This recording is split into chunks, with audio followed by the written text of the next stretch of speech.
আসসালামু আলাইকুম।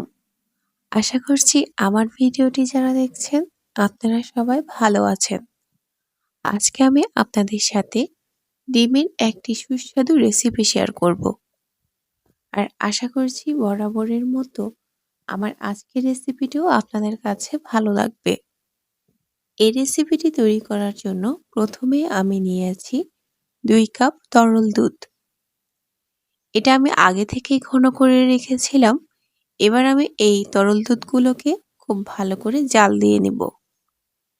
দুধ গরম করার এই ফাঁকে আমি নিয়েছি ২টো নরমাল টেম্পারেচারের ডিম। এবার আমি একটি চামচের সাহায্যে ডিমগুলোকে খুব ভালো করে ফেটিয়ে নিব। ডিম ফেটানো হয়ে গেলে এবার আমি এটাকে আলাদা করে রাখব। এর মধ্যে চুলায় রাখা দুধ সেদ্ধ হয়ে এসেছে।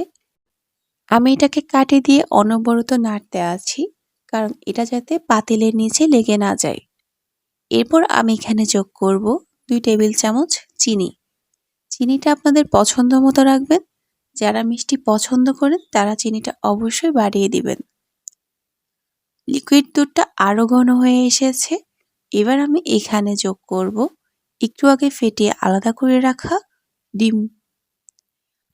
আমি ডিমের এই মিশ্রণটুকু একটু সময় নিয়ে অ্যাড করছি, কারণ সব যদি একসাথে অ্যাড করতে যান ডিমের এই লাচ্ছিটা খেতে খুব একটা মজা হবে না।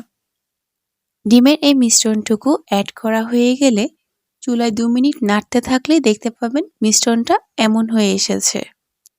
ব্যাস তৈরি হয়ে গেল ডিমের মজাদার সুস্বাদু লাচ্ছি।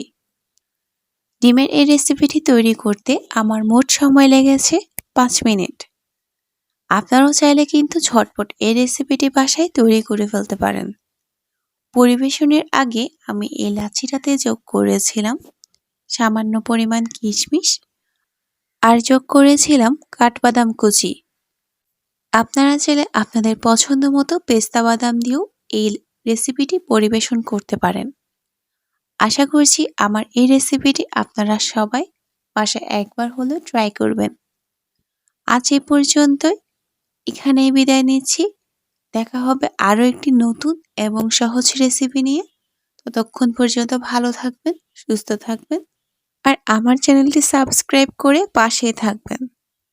আল্লাহ হাফেজ।